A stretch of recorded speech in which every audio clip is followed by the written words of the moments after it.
Good morning, all of you.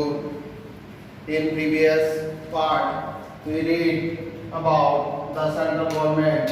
जैसा कि हम इस पार्ट में पिछले चैप्टर में जो है हमने सेंट्रल गवर्नमेंट यानी केंद्र सरकार की जो है विभिन्न अंगों के बारे में पढ़ा. We read various organs or part of central government. We read also हमने पढ़ा about the legislature of central government and the executive of central government. हमने जो है केंद्र सरकार की व्यवस्थापिका एवं कार्यपालिका के बारे में पढ़ा जो कि दो महत्वपूर्ण अंग थे. अब हम जो है सेंट्रल गवर्नमेंट के जो केंद्र सरकार के जो है थर्ड ऑर्गन, तीसरा जो भाग है, तीसरा जो अंग है जिसे हम जुडिशरी के नाम से पुकारते हैं, जुडिशरी के नाम से रिनाउ करते हैं, जानते हैं, के बारे में पढ़ेंगे. हम न्यायालय के बारे में पढ़ेंगे. अब जब हम न्यायालय की बात करते हैं, न्यायालय की जब हम बात करते हैं तो जो न्याय व्यवस्था भारत में अपनाई गई है, अडॉप्ट की गई है, वो किस तरीके की है. इकहरी न्यायपालिका व्यवस्था है, इकहरी न्यायपालिका व्यवस्था है, यानी कि सिंगल जुडिक्शन है, जिसमें क्या होता है कि जो सुप्रीम कोर्ट है, जो सुप्रीम कोर्ट है और उसी के अंडर में रहते हुए जो है अन्य जो न्यायिक अधिकरण है वे कार्य करते हैं, जो जुडिशियल पार्ट है वो वर्क करते हैं. तो यहाँ पर हम जो है सर्वोच्च न्यायालय की बात करेंगे, सुप्रीम कोर्ट की हम बात करेंगे कि ये जो सुप्रीम कोर्ट है ये है आपके इसका जो फॉर्मेशन है वो कैसे होता है. जब हम फॉर्मेशन की बात करते हैं, जब हम निर्माण की बात करते हैं, तो जो सुप्रीम कोर्ट है वो 31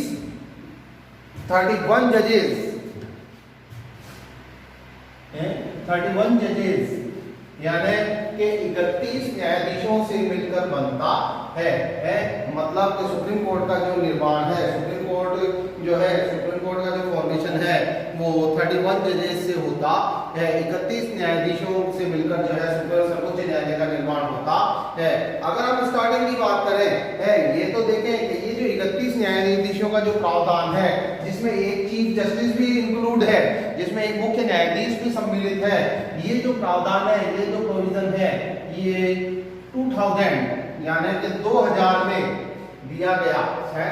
संविधान के द्वारा जो है, हमारे संविधान के द्वारा जो है सन 2000 में व्यवस्था की गई, ये अरेंजमेंट किया गया कि जो सर्वोच्च न्यायालय है, जो सुप्रीम कोर्ट है, उसमें कितने न्यायाधीश होंगे, उसमें 31 न्यायाधीश होंगे.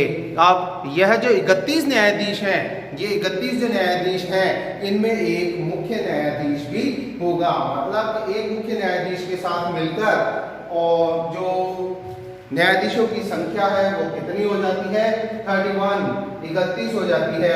ठीक है. अगर हम स्टार्टिंग की बात करें, बिगिनिंग की अगर हम बात करें, शुरुआत की अगर हम बात करें, तो पहले क्या व्यवस्था होती थी कि एक मुख्य न्यायाधीश और 7 अन्य न्यायाधीश होते थे.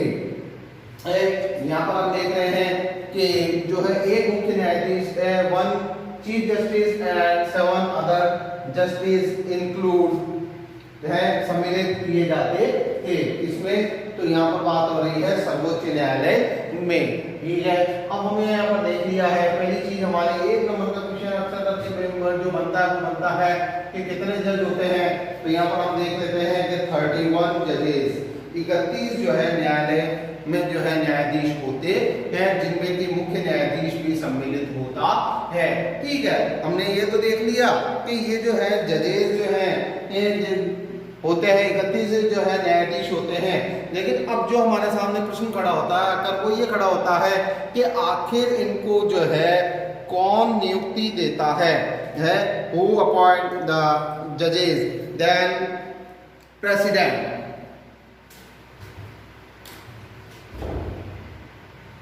प्रेसिडेंट ऑफ इंडिया है. प्रेसिडेंट ऑफ इंडिया मतलब ये जो भारत का राष्ट्रपति है वह है क्या करता है, न्यायाधीशों को, मुख्य न्यायाधीश को जो है क्या करता है, नियुक्त करता है, अपॉइंट करता है. तो क्या मुख्य न्यायाधीश को और अन्य न्यायाधीशों को जो जो है राष्ट्रपति अपनी इच्छा से ही है, सेल्फ से ही जो है अपॉइंट कर देता है, स्वविवेक से ही जो है वो उनको नियुक्त कर देता है, तो ऐसा नहीं है। हम यहाँ पर देख रहे हैं कि जो जजेस हैं, जो न्यायाधीश हैं, उनके अपॉइंटमेंट के लिए जो है हमारे इस कॉन्स्टिट्यूशन में एक प्रोसेस ये चुनी है, एक प्रोसेस को चूज किया है, और वो प्रोसेस कौन सी है? कॉलेजियम सिस्टम है, यानी कि निर्वाचक मंडल प्रणाली। निर्वाचक मंडल प्रणाली को हमारे संविधान ने मान्यता दी है, अप्रूवल दी है, चुना है, चूज किया है। तो हम यहाँ पर देख रहे हैं कि जो सुप्रीम कोर्ट के जो भी जजेस हैं, जो भी न्यायाधीश हैं, वो किस बेस पर, तो यहाँ पर हम देख रहे हैं कॉलेजियम सिस्टम है, कॉलेजियम सिस्टम यानी कि निर्वाचक मंडल प्रणाली के आधार पर जो है नियुक्त होते हैं, चुने जाते हैं। अब इस कॉलेजियम में होता कौन कौन है, तब हम बात करते हैं, जब हम कॉलेजियम की बात करते हैं, जब हम निर्वाचक मंडल की बात करते हैं, तो यहाँ हम देखते हैं कि इस कॉलेजियम में जो है चीफ जस्टिस, ठीक है, और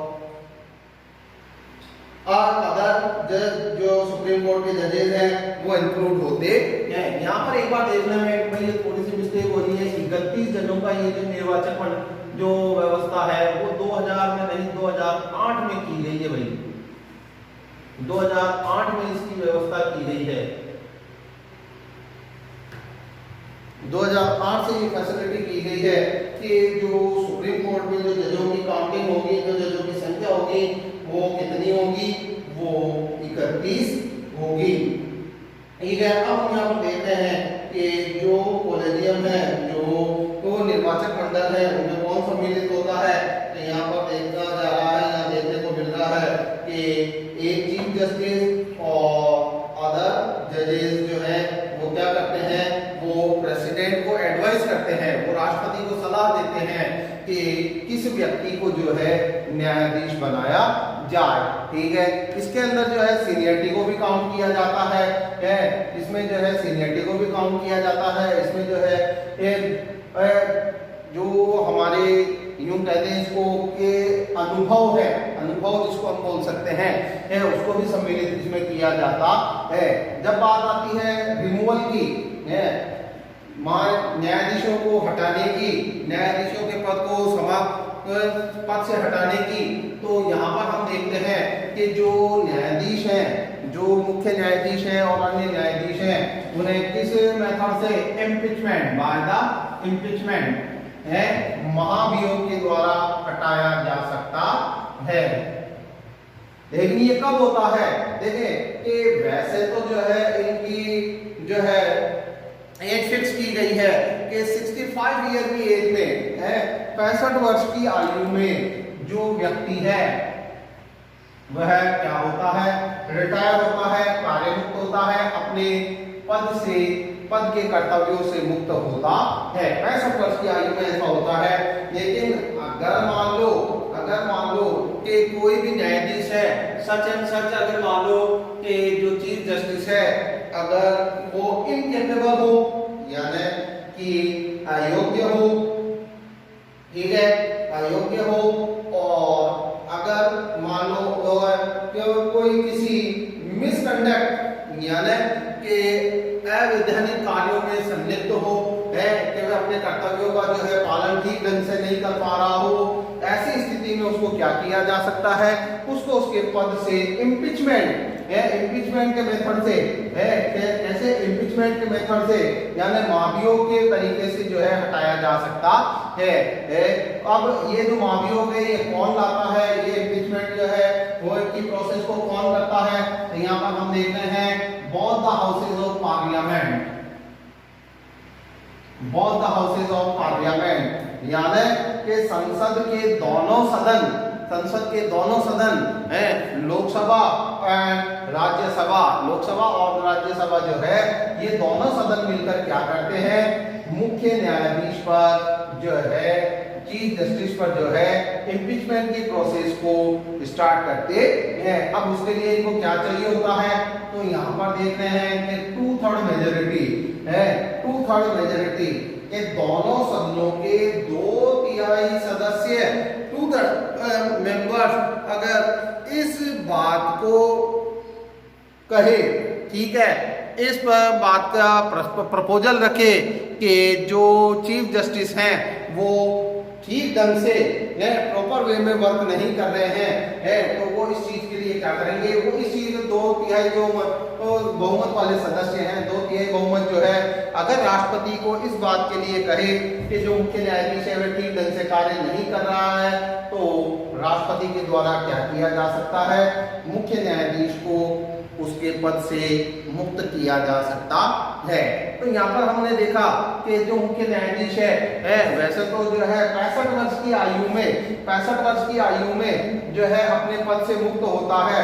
इसके अलावा जब हम बात करते हैं, अगर मान लो कि कोई जो मुख्य न्यायाधीश है, अगर मान लो कि वो जल्दी मुख्य न्यायाधीश बन गया और 65 वर्ष की आयु पूरी नहीं कर पा रहा है, तो वो क्या 65 वर्ष की आयु तक बना रहेगा अपने पद पर? नहीं। तो इसके लिए व्यवस्था की गई है 5 इयर्स की, कि वो 5 वर्षों तक ही अपने पद पर बना रहेगा। कितने? 5 वर्ष।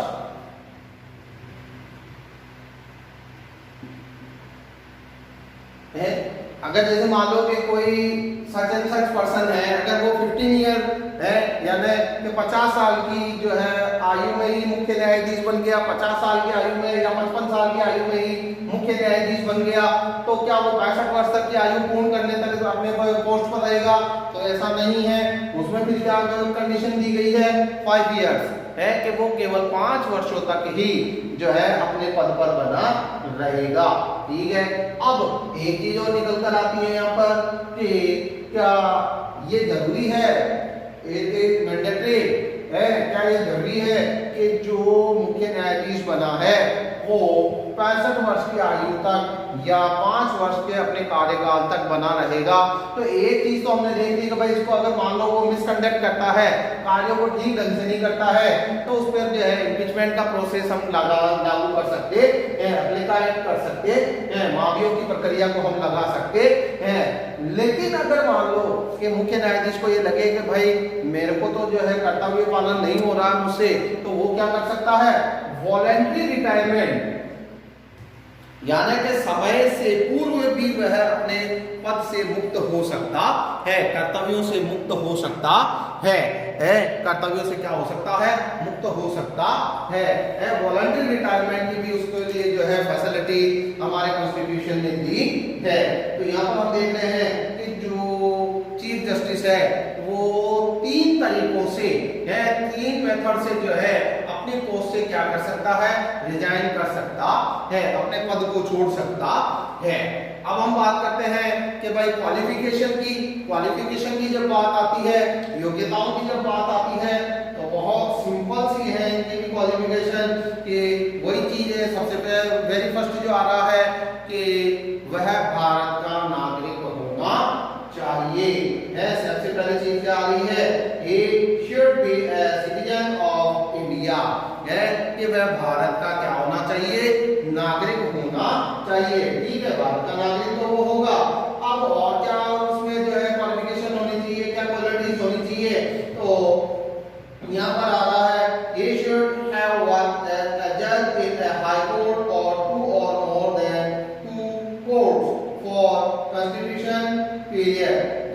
देखें क्या बता रहा है यहाँ पर कि he should have worked, कि वह कार्य कर चुका हो। कहाँ कार्य कर चुका हो? एज ए जज, न्यायाधीश के रूप में। कहाँ पर? इन हाई कोर्ट, एक उच्च न्यायालय में, या एक से अधिक 2 या 2 से अधिक उच्च न्यायालयों में वह क्या कर चुका हो? मुख्य न्यायाधीश का कार्य कर चुका हो। Continuously period of minimum 5 year, कि वह निरंतर 5 वर्षों तक क्या कर चुका हो? किसी उच्च न्यायालय में, किसी उच्च न्यायालय में या 1 से अधिक या 2 से अधिक उच्च न्यायालयों में वह क्या कार्य कर चुका हो?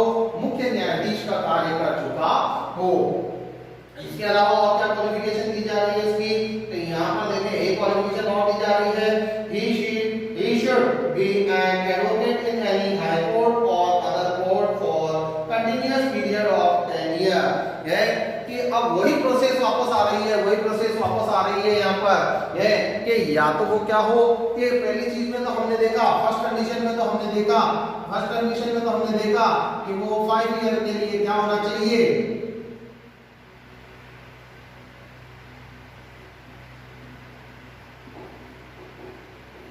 किसी भी हाई कोर्ट में, किसी भी उच्च न्यायालय में जज होना चाहिए, मुख्य न्यायाधीश होना चाहिए, चीफ जस्टिस की पोस्ट पर कंटिन्यूअसली उसने वर्क किया हो।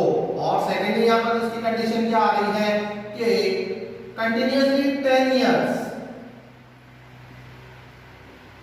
निरंतर 10 वर्षों तक उसने क्या कार्य किया हो, उसने वकालत की हो, वकील का कार्य किया हो। कहां पर, किसी भी मुख्य या यूं कहूं के उच्च न्यायालय में है, उच्च न्यायालय में वो क्या रहा हो, वकील रहा हो। तो भाई देखें कि क्वालिफिकेशन में वेरी फर्स्ट तो क्या चीज आ गई कि he should a citizen of India, Bharat का नागरिक होना चाहिए।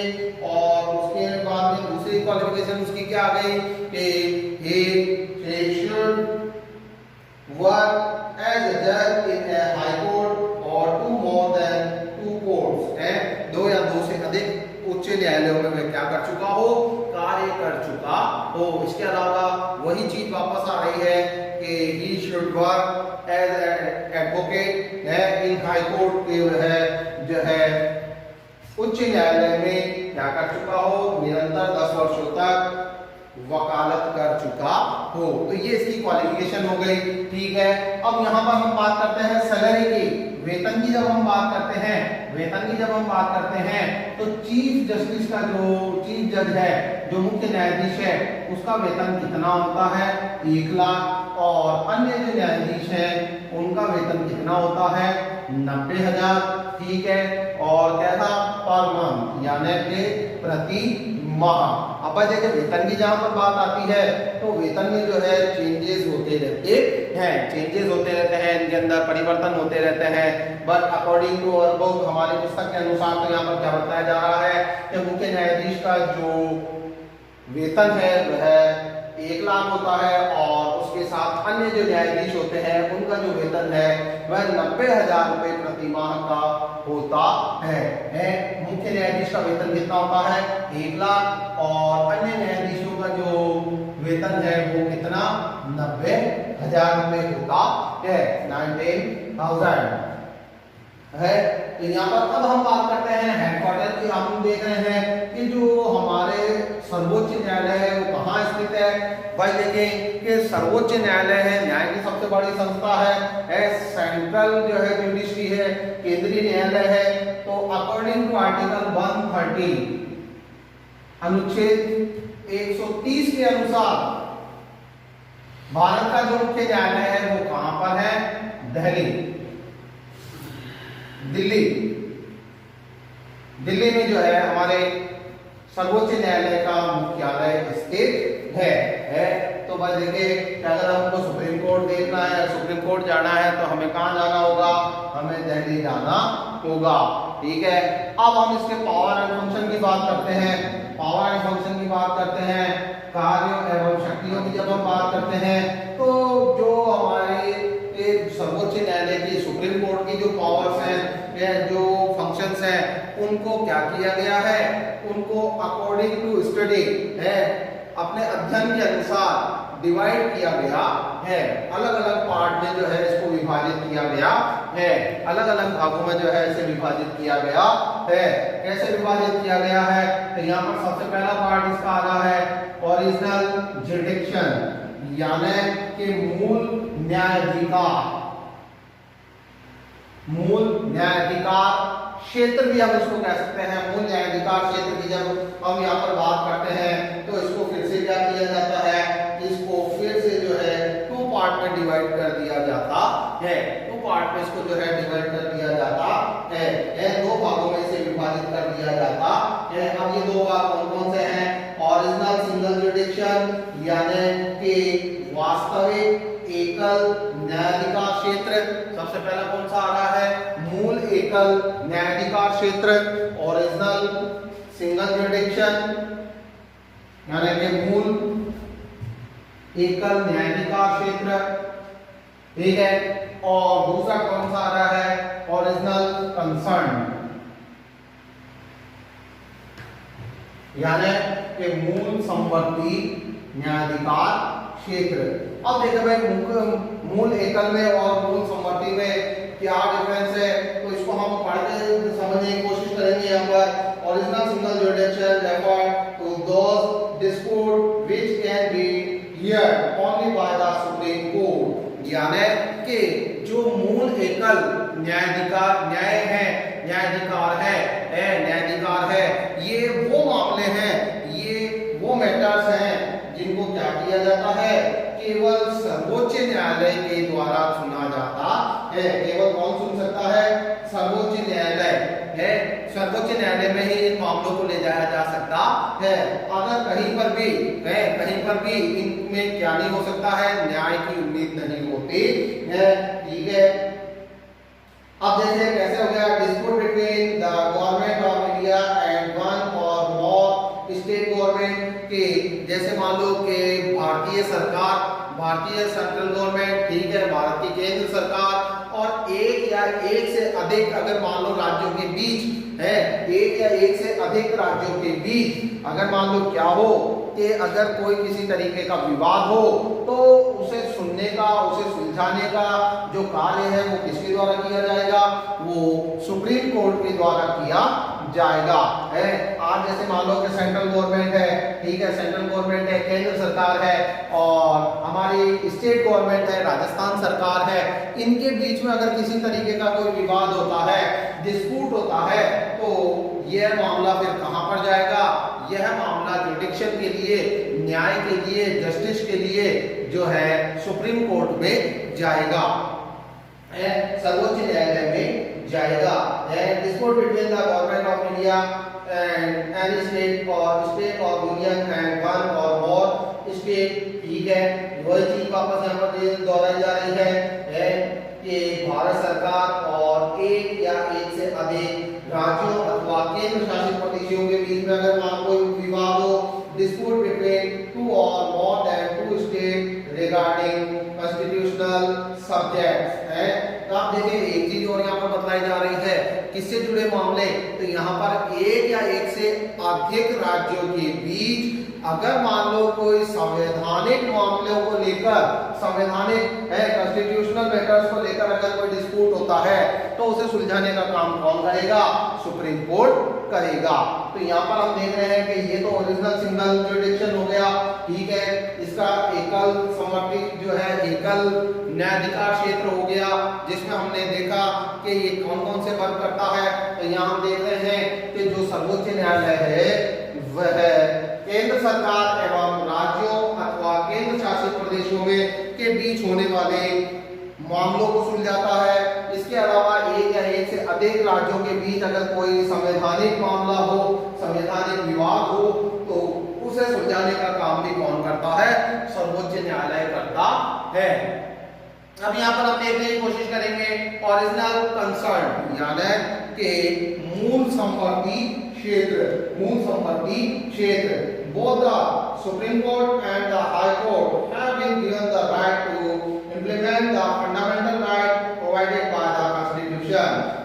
देखिए कि जो सर्वोच्च न्यायालय है और जो उच्च न्यायालय है, सर्वोच्च एवं उच्च न्यायालय को हमारे संविधान ने क्या पावर दी है, क्या शक्ति दी है, तो यहाँ पर देखिए बताया जा रहा है given the right, ये अधिकार दिया है to implement the fundamental rights, है कि वह किसको लागू करे, फंडामेंटल राइट्स, यानी कि मूल अधिकारों को वह लागू करे, जो किसके द्वारा दिए गए हैं, जो संविधान के द्वारा दिए गए हैं।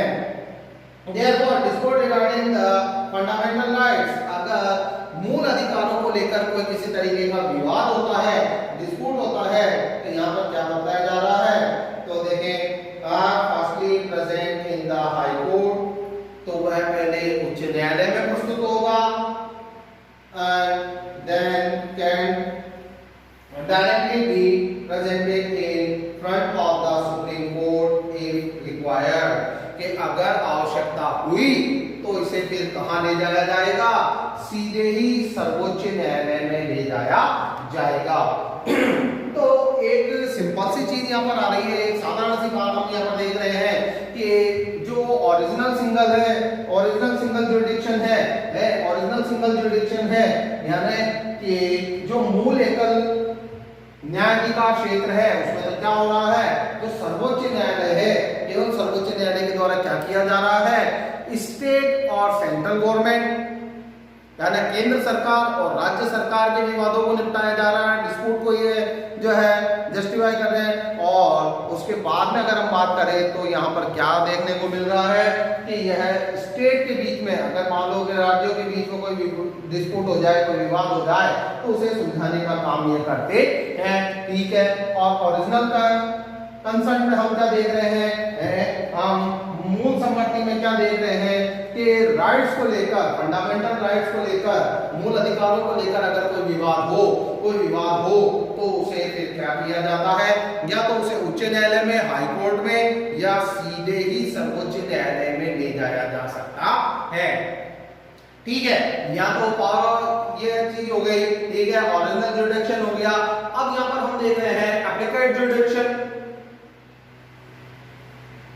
एप्लीकेट जुरिडिक्शन, एप्लीकेट जुरिडिक्शन की जब हम बात करते हैं तो यहाँ हम देखते हैं कि ये जो है अपीलीय न्यायाधिकार है,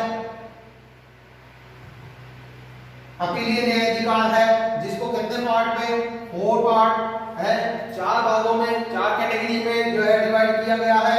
इसमें सबसे पहला कौन सा आ रहा है, संवैधानिक यानी कॉन्स्टिट्यूशनल है, उसके बाद में आ रहा है नागरिकीय यानी कि सिविल, एंड देन क्रिमिनल यानी कि आपराधिक, और एंड में आ रहा है स्पेसिफिक है। अब हम जब इन 4 पार्ट की बात करते हैं, सबसे पहले हम कॉन्स्टिट्यूशनल की बात करते हैं। कॉन्स्टिट्यूशनल की जब हम बात करते हैं तो यहाँ पर क्या बताया जा रहा है, तो देखिए कि according to article 132 of the constitution, if the high court prove that an important question regarding the law of interpreting the constitution is present in a dispute, है कि कोई भी उच्च न्यायालय है अकॉर्डिंग टू आर्टिकल 132 है, 132 यानी कि अनुच्छेद 132 के अनुसार अगर कोई भी उच्च न्यायालय क्या कर दे, इस बात को साबित कर दे, इस बात को साबित कर दे, प्रूव कर दे कि जो संविधान से जुड़ा कोई प्रश्न है, कोई ऐसा प्रश्न है कि जो संविधान से जुड़ा हुआ है और विवादित है, डिस्प्यूट है, उसमें विवाद है, अगर वो इस चीज को प्रूव कर दे तो फिर क्या होगा कि जो सर्वोच्च न्यायालय है वो इसमें जजमेंट करेगा, वह अपना निर्णय देगा, है ये भाई। in presenting that dispute then appeal against the decision made by high court, तो उच्च न्यायालय के द्वारा अगर मान लो कोई जो फैसला दिया गया है उसके विरुद्ध कहां पर अपील की जा सकती है, उसके विरुद्ध जो है हम सर्वोच्च न्यायालय में अपील कर सकते हैं, ठीक है। तो यहाँ पर नेक्स्ट आ रहा है सिविल यानी कि नागरिकीय।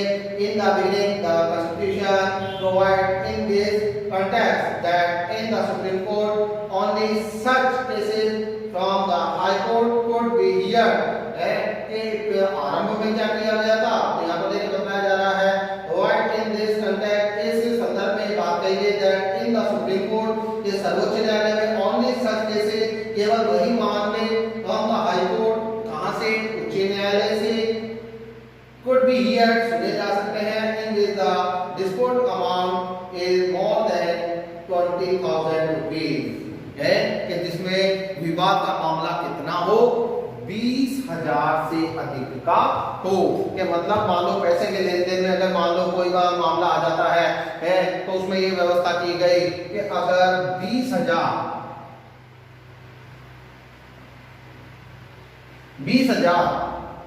या उससे अधिक का अगर कोई मामला है तो उसको फिर कहां ले जाया जाएगा, उसे सर्वोच्च न्यायालय में ले जाया जाएगा। ये प्रारंभ की बात थी, but as per the 13th constitutional amendment, लेकिन 30वें संवैधानिक संशोधन के अनुसार है जो कब हुआ, 1973 में हुआ, ठीक है, 1973 में हुए संवैधानिक संशोधन के अनुसार क्या की व्यवस्था की गई,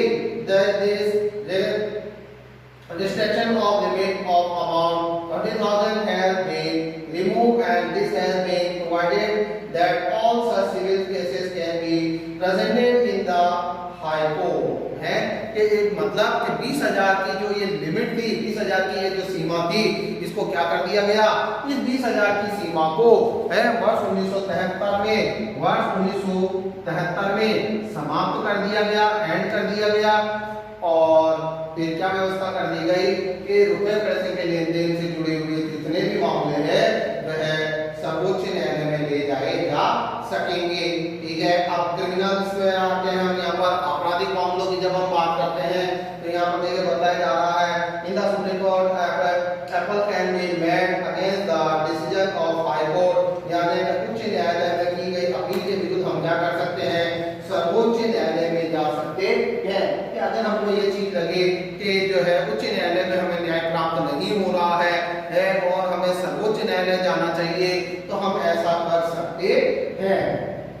उच्च न्यायालय के विरुद्ध, उच्च न्यायालय के फैसलों के विरुद्ध, जजमेंट के विरुद्ध अगेंस्ट में जो है हम कहाँ जा सकते हैं, उच्च सर्वोच्च न्यायालय में जा सकते हैं। इनफैक्ट क्रिमिनल केसेस उन आपराधिक मामलों में subordinate court has release criminal and high court है कि जिसमें अधीनस्थ न्यायालय या उच्च न्यायालय के द्वारा किसी अपराधी को क्या कर दिया गया हो, मुक्त कर दिया गया हो, उसकी सजा को समाप्त कर दिया गया हो, उसे छोड़ दिया गया हो। ठीक है, नेक्स्ट यहाँ पर क्या चीज आ रही है, decision and sent the convicted person to death है। अब यहाँ पर देखें कि या तो उच्च न्यायालय या जो हमारे अधीनस्थ न्यायालय है इसके द्वारा क्या किया गया हो कि किसी अपराधी को छोड़ दिया गया हो या उसे मौत की सजा दे दी गई हो, तो हम इन दोनों ही सूरतों में क्या कर सकते हैं, सर्वोच्च न्यायालय में अपील कर सकते हैं। ठीक है, और क्या बताया जा रहा है, यहाँ पर देखिए बताया जा रहा है in the high court hear the case of subordinate court and send the convicted person to death. ठीक है, ये भी हो गई। If the high court prove that the case is liable to be heard by the supreme court, या उच्च न्यायालय यह तय कर दे कि यह जो मामला है, जो भी अनुप्रमुख मामला है वह सर्वोच्च न्यायालय में सुनने के लायक है। तो यहाँ पर देखें तीन चीजें आ रही हैं, तीन चीजें यहाँ पर आ रही हैं। पहली चीज क्या आ रही है, पहली चीज तो आ रही है कि अगर मान लो कि उच्च न्यायालय के द्वारा या अधीनस्थ न्यायालय के द्वारा किसी अपराधी को मुक्त कर दिया गया हो, ठीक है, या किसी अपराधी को मौत की सजा दे दी गई हो, या फिर क्या किया गया हो कि किसी भी मामले को अगर उच्च न्यायालय ये समझे कि हमें क्या करना चाहिए कि इस मामले को सर्वोच्च न्यायालय में ले जाया जाना चाहिए, तो वह ऐसा कर सकते हैं। ठीक है, अब हम बात करते हैं स्पेसिफिक, यानी कि विशेष न्यायालय की। There can be certain specific cases, कि कुछ जो है क्या होते हैं, विशेष मामले होते हैं जो do not come in the above mention category, जो उपयुक्त वर्णित मामलों में नहीं आते हैं, श्रेणियों में नहीं आते हैं। ठीक है, उनको भी हम क्या कर सकते हैं, उनको भी हम उच्च सर्वोच्च न्यायालय में ले जा सकते हैं। सुप्रीम कोर्ट में हम उसे मामले को ले जा सकते हैं, या सुप्रीम कोर्ट जो है, सर्वोच्च न्यायालय जो है उनमें हस्तक्षेप कर सकता है। अब ये मामले कौन कौन से हैं, तो देखिए therefore अकॉर्डिंग टू सेक्शन 135, इसके अनुसार अनुच्छेद 135 के अनुसार the supreme court has been given this right, सर्वोच्च न्यायालय को यह अधिकार दिया गया है, एक्सेप्ट द मिलिट्री कोर्ट, है कि मतलब सैन्य न्यायालयों को छोड़कर, सैन्य न्यायालयों को छोड़कर सुप्रीम कोर्ट के permission to hear appeal against the decision made by the high court और ट्रिब्यूनल, के किसी न्यायाधिकरण या उच्च न्यायालय के द्वारा जो फैसले दिए गए हैं वो उनको सुन सकता है, उनको क्या कर सकता है, सुन सकता है। ठीक है, उनको वो क्या कर सकता है, सुन सकता है। इसको छोड़कर मिलिट्री कोर्ट यानी कि सैनिक न्यायाधिकरणों को छोड़कर, है सैनिक न्यायालयों को छोड़कर।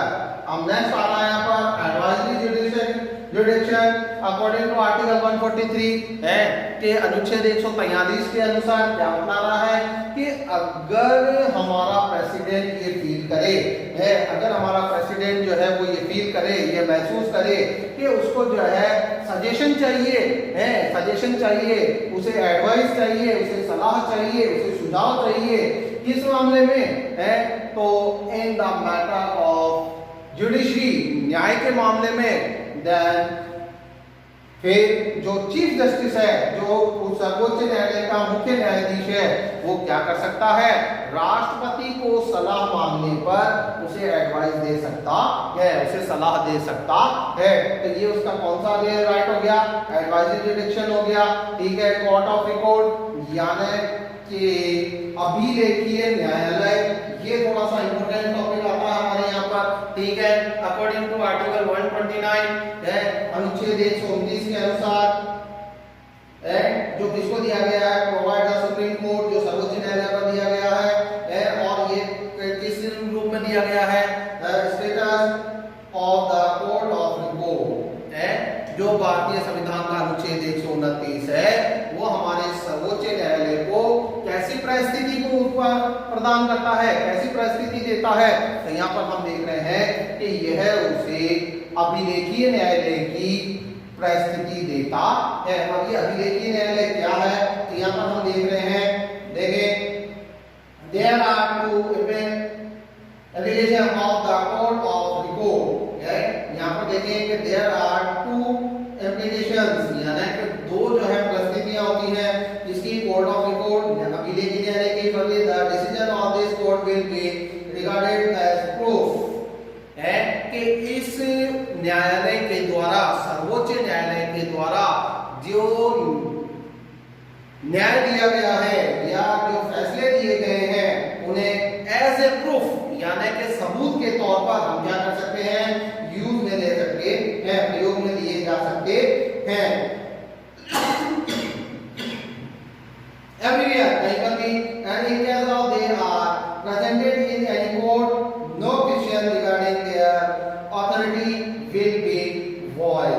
देखिए क्या बदला जा रहा है यार, कि इन्हें कहीं पर भी क्या किया जा सकता है, प्रस्तुत किया जा सकता है, कहीं कोई से भी न्यायालय में प्रस्तुत किया जा सकता है, और इनके विरुद्ध, इनके प्रमाणिकता के विरुद्ध, इनके ऑथोरिटी के विरुद्ध अगेंस्ट जो है कोई भी क्या नहीं कर सकता है, आवाज नहीं उठा सकता है। Secondly, this court can punish anyone charging him with contempt of court है।